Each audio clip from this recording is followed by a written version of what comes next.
Il y a des jours où tu crois que tu n'as plus de force, où tu avances comme un automate, où chaque respiration ressemble à une obligation. Tu souris pour les autres, tu dis que ça va. Mais à l'intérieur, tu sais que quelque chose s'est brisé. Et tu caches tes blessures derrière des silences. C'est ce que vivait Thomas. Il se levait tôt, partait travailler, revenait tard, et donnait l'image de quelqu'un de solide. Mais en vérité, il n'était plus qu'une coquille vide. Il regardait sa vie défiler.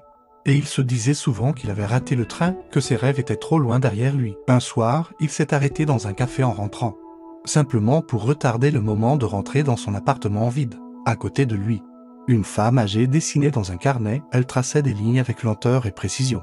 Et son visage brillait d'une paix que Thomas n'avait pas ressentie depuis longtemps. Par curiosité, il l'a observée, et à un moment, elle a levé les yeux et lui a dit « Vous savez, on n'est jamais trop vieux ni trop fatigué pour recommencer ». Cette phrase banale l'a bouleversé, parce qu'il avait toujours cru que recommencer était réservé aux autres, pas à lui. Ce soir-là, il n'a pas dormi.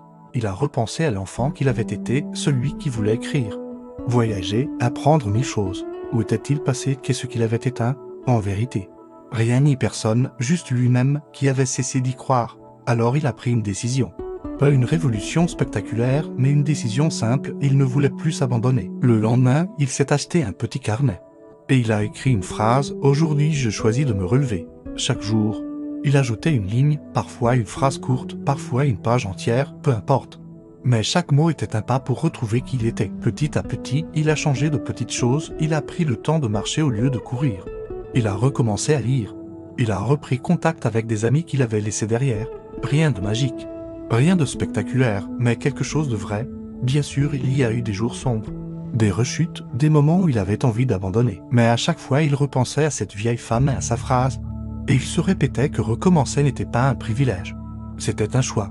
Et à force de choisir, Thomas a senti son énergie revenir, pas toute d'un coup, mais morceau par morceau.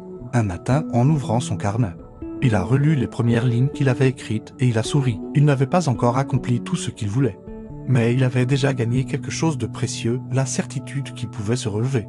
Et cette certitude, rien ni personne ne pouvait la lui enlever. Et toi qui écoutes cette histoire, peut-être que tu te reconnais dans ce vide, peut-être que tu crois que c'est trop tard, que tu es trop fatigué, que tu n'as plus la force. Mais écoute-moi bien, tant que tu respires, il est toujours temps. Tu n'as pas besoin de tout savoir, tu n'as pas besoin que tout soit parfait. Tu as juste besoin de faire ce choix simple, ne plus t'abandonner. Même si c'est petit, même si c'est fragile, ton pas d'aujourd'hui peut devenir la base de ta renaissance. Alors arrête de te dire que c'est fini. Arrête de croire que tu n'as plus de chance. Chaque matin est une nouvelle page.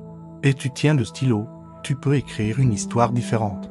Tu peux choisir de ne pas survivre mais de vivre vraiment. Parce que la vérité, c'est que tu n'es pas brisé, tu es en train de renaître.